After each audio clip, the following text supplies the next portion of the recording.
So imagine this is like a normal person's villi, okay? Sticking up like this. But this is a celiac's villi. See the difference?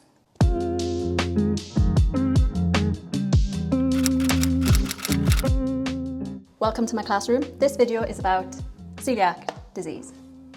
Now I know what you're wondering, what's the difference between these two? Very common question I get asked, especially by Americans. Well, the difference is that one is pronounced celiac, one's pronounced celiac.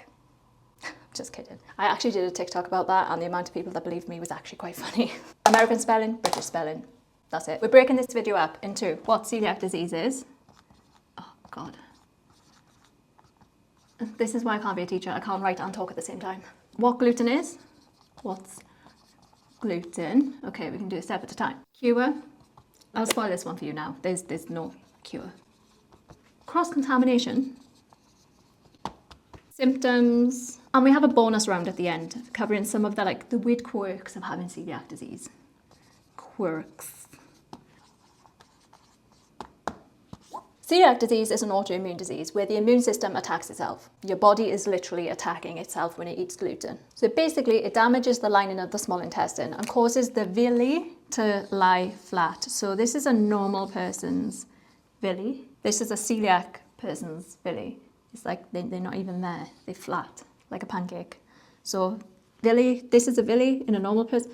You know what, I actually have a good demonstration for this.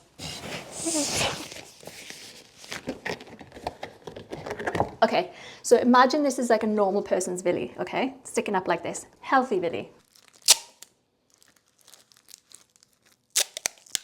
But this is a celiac's villi, okay? See? Flat. See the difference?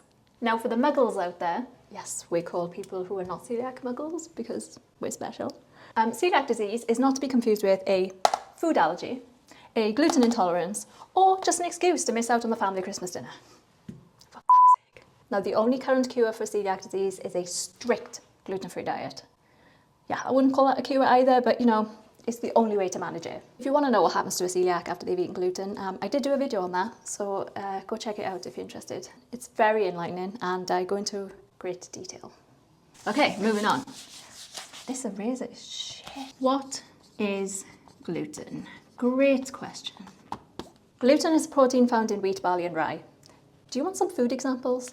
There's a lot of food that has gluten in it, so I obviously can't cover everything, but okay, I'll give you a handful of examples of really obvious foods with gluten, and then a handful of foods where gluten can kind of sneak up on you, because gluten is a sneaky bastard. But the bottom line is you should be checking the labels on everything. Okay, so some obvious examples: bread, pasta, cakes, pies, biscuits, all that sort of stuff. All of these will definitely have wheat in them, and some of them will have rye and maybe barley as a flavour enhancer. Then not so obvious examples are soy sauce, catches a lot of people out, deli meats, sodas or pop as we call it in the UK, sauces, potato chips or crisps again in the UK. These are some not so obvious examples. With potato chips though, they tend to be more of a may contain rather than having gluten in the actual ingredients itself, which brings me on to my next section, which is may contain products. So if you thought we were already limited with our diet, we also can't eat products that may contain gluten either. What is cross-contamination? Another great question. By the way, if you're lost at this point, don't worry, I was also really lost in the beginning. I didn't know what I was doing. It's a lot to learn, it's very overwhelming, but don't worry, you will get there in about 2 to 10 years. But stick with me, okay? Cross-contamination happens when foods with gluten come into contact with foods that are gluten-free. Now you might be thinking, come on, it's just touched, like I can't eat it. That's a bit extreme, isn't it? Yeah, it is extreme, but you know, that's how God made us, I guess. So as well as looking out for wheat, barley and rye in the ingredients, you also need to be looking out for may contain statements as well. May contain statements will look something like this. Made in a facility that handles wheat, may contain gluten, are my least favourite, not suitable for celiacs. I don't know, I just feel like that's a bit of a fuck you. I can't explain how my brain works. Now, cross-contamination can also happen at restaurants and in your own home. It's a lot. Okay. Stick with me. So if you're the only celiac in your home and you're sharing a house with someone that isn't gluten-free, that can cause cross-contamination. But the good news is that there's measures you can put in place for that. To be honest, I could do a whole separate video on cross-contamination, so let me know in the comments if you want that. But just a really quick rundown, you always have to check on fried foods because sometimes restaurants use the same fryers. Shade toasters are a no-go. Grills are actually a best case scenario because they can wipe them down. Clean utensils always, and make sure to wash your hands as well at all times. But You should be doing that anyway, you filthy animals. You filthy animal. This goes for inside and outside the home. So make sure to advocate for yourself at restaurants and educate your friends and family. And trust me, you are going to need to educate your friends and family. Sarah. Be prepared to be asked unnecessary, unwanted and unreasonable questions at every family event you go to. There are some phrases you're going to have to learn. In fact, let's just do it together right now. The quicker you learn, the better. Okay, repeat after me. Yes, I am still doing that diet. Emphasis on that. No, I can't have cheat days. And yes, I know my bread tastes like shit. Don't have to keep reminding me. Sarah.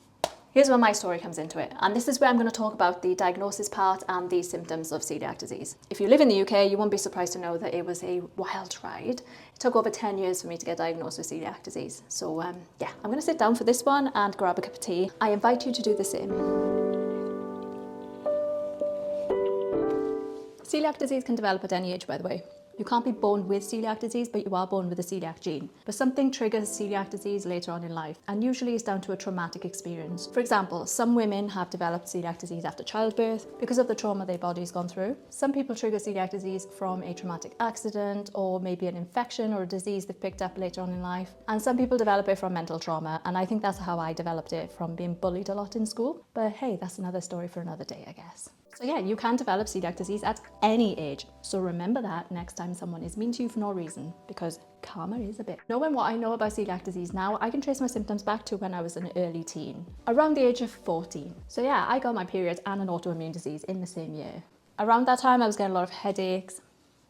Can you not do that, please? Thank you. Around that time, I was getting headaches, diarrhea, constipation, sometimes both at the same time, which I didn't even know was possible. I was always tired, always had some sort of GI issues. It was a wild ride. And I know what you're thinking, and it's exactly what I thought and my doctors thought at the time. I was a young teen. I was very busy as well at the time. I had a very busy school schedule and I was doing activities outside of school and my body was changing. I was probably just hormonal. We brushed it off, a few years go by, and probably about 17, 18 at this point, my symptoms were just getting worse. I would come home from school in agony. My stomach would be in so much pain. I would be in so much discomfort because of how bloated I was. And I'd even skip school some days because it was way too much to handle and I was so exhausted I couldn't even get out to bed in the morning. Now I know what you're thinking now. Same thing my doctor thought at the time. Lazy teen. But I would also have these days where I would just throw up randomly. I'd be absolutely fine one minute and then just throw up out of the blue. So I saw a doctor, and this is the first time I heard the dreaded term IBS. Yes, I was diagnosed with irritable bowel syndrome and lazy teen syndrome. I was given an information sheet, told to drink more tea, exercise more, rest more, even though I was resting every chance I could get. Because little did I know at the time, my body was literally attacking itself every time I put food in my mouth. So yeah, that was exhausting. It was like a full-time job trying to stay upright at this point. A couple of years later, I was studying at university and I was by no means the stereotypical student. I did not stay out late all the time. I did not go to parties. I did not go to events. No, I spent most of my time in, you guessed it, the toilet. Now, if you thought I was going to say in bed, you would also be right. I would literally only go into uni for my classes and the rest of the time was spent between sleeping or shitting. If anyone had asked me what my hobbies were at the time, that would have been it. Okay, now this is where things get serious. One of my other symptoms was heart palpitations. I would get out of breath very quickly, even though I was young and fit. I would sleep a lot, as you already know, and I would get this feeling often where I felt like my heart was just skipping beats and then like rushing to catch up. It would sometimes catch me completely off guard and I'd struggle to breathe for a few seconds. It was quite scary. Now, a little bit of a background story. I was actually a music student at university. I played the trumpet. Now, I don't know how much you know about playing a brass instrument, but I think it's pretty obvious at the very least, you need to be able to breathe normally, like in and out without interruptions. So this was kind of affecting my playing at this point. So one night I became very unwell. I was throwing up for hours. My heart palpitations were the worst I've ever felt them. So my friend called an ambulance and off I went to the hospital. I was a mess at the hospital. Like, I was throwing up everywhere. I had diarrhea. I had a few tests done, including a finger up the... and I had a few blood tests done as well. And I remember the doctor coming over to me and saying, "Do you sleep a lot?" And I was like, "Yeah." And then he said, "Do you feel out of breath very quickly?" And I was like, "Yeah." And then he said, "Do you get heart palpitations?" And I was like, "Yeah, I do." And he was like, "You're anemic."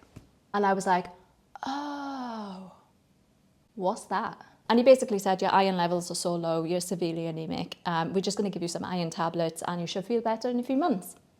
That was it. And at the time I thought, great, we figured out the problem. But what I didn't know is that anemia is one of the main symptoms of celiac disease. So whilst my anemia did get better with the iron tablets, my celiac disease was still there, undiagnosed. Even though I explained my symptoms, they saw I was anemic, no doctor put the pieces of the puzzle together to test me for celiac disease.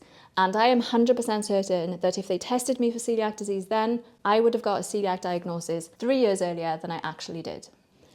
So yeah, I lived another 3 years with undiagnosed celiac disease while my body deteriorated. I somehow managed to graduate from uni. I'd been working for a few years, but at this point it had started to get to my brain. Yes, you heard that right, my brain. Celiac disease affects every part of the body, from head to toe. I couldn't concentrate, I was struggling with slurred speech. I'd get horrible brain fog, I couldn't remember simple things, and my mood was really, really low. I'd break down crying, even at work. Yep, and I know what you're thinking now. Depression. Exactly what my doctor thought. So I took the depression quiz. You know the one. On a scale of 1 to 10, how likely are you to yourself? That one. And guess what? I scored very highly. Not for myself, but for the other questions. But I was so unwell. Obviously, I didn't want to see my friends. Obviously, I didn't want to socialise. Obviously, I felt really low all the time. But I knew there was something else. I knew there was more to it. I could feel it in my gut. Quite literally. So when the doctor told me I can prescribe you with some antidepressants, I just burst into tears, mostly out of rage. It did not help my case. I can see that now looking back. The doctor was like, you burst into tears for no reason. Obviously you're depressed. But I refused the antidepressants and I refused to leave the doctor's office until they booked me in for further testing. Finally, they agreed to book some blood tests. And this is where my diagnosis story comes in. And if you've stuck with me this long in the video, thank you, I appreciate you. But luckily for all of us, this part gets wrapped up a lot quicker than the last one. I first received a blood test where my antibody levels were tested and they actually tested through the roof. To get an official diagnosis, you have to also get an endoscopy. So I went for an endoscopy where a biopsy sample of my small intestine was taken, and that's what confirmed I had celiac disease. I am very sorry to anyone that needs to get an endoscopy in the UK. There's no sedation, and it was so traumatizing, I get nightmares about it now. I naively thought that the tube that they used to put down your throat was really thin with just like a little camera on the end, but no. It's the size of a hose pipe. I felt like I was choking. I just couldn't breathe and I was gagging so much. I had tears streaming down my eyes. It's not very pleasant at all. But it is over very quickly. So I still recommend getting it done. It is worth it for the diagnosis. So yeah, a biopsy sample of the small intestine was taken and examined. And remember what I said about the villi earlier? Healthy villi. This is a celiac villi. See the difference? So yeah, mine were probably flat as a pancake. And a few weeks later, I got a letter to confirm that I had celiac disease. The good news is that now I live a happy, healthy, normalish life. It's a lot in the beginning and you do have to adapt your life from everything you eat to how you travel to how you socialise. But with time, practice and the right information, you can 100% live a great and healthy life with celiac disease. I can do a separate video on living with celiac disease if that's something you'd be interested in, because it is a huge adjustment and it can be extremely overwhelming, especially when you're newly diagnosed. Let me know in the comments if that's something you're interested in and I will cover the good, the bad and the ugly. 100% transparency on this channel. To finish the video, I thought it'd be fun to go over some of the lesser known facts about celiac disease. Usually things you'll find out later on, after you've been living with the condition for a while, because there are some interesting, confusing and pretty amusing facts that you should know. We all know even a tiny amount of gluten can cause a reaction for people with celiac disease. But did you know that celiacs can actually consume up to 20 parts per million of gluten, which is a very tiny amount to be fair. But it means that you can get products that are labelled gluten-free on the front, you turn it around and you see wheat or barley in the ingredients. But is it safe for celiacs? Yes. We have a law in the UK that products can't be labelled gluten-free unless they're under 20 parts per million. So if you see a product that says gluten-free on the front but it still has wheat or barley in the ingredients, it's absolutely fine for celiacs. You can only eat certified gluten-free products if you have celiac disease. One of the biggest myths in the celiac world. Do not listen to it. You can buy any product in any aisle of the supermarket as long as it doesn't have any gluten in the ingredients. It does not have to be certified gluten-free, and that is a very hard lesson I learned very early on. I spent a lot of money. This is not true. Maybe that's a video idea actually. I could debunk celiac disease myths. Let me know in the comments if you want to see that, because there's a lot more where this came from. Some celiacs are asymptomatic, meaning they don't get any symptoms at all. Yep, some celiacs don't vomit, they don't get diarrhea, stomach cramps, fever, brain fog or constant fatigue that comes with being glutened. Nope, some celiacs don't get that at all. But if you're one of those celiacs that don't have any symptoms, you're not out of the woods. Gluten is still damaging your intestines even if you don't have any side effects. So think about that next time you're going to buy a cheeky croissant. Okay, that's that. Thanks for attending my lecture. Class dismissed. I don't know how many S's I cut. Class dismissed.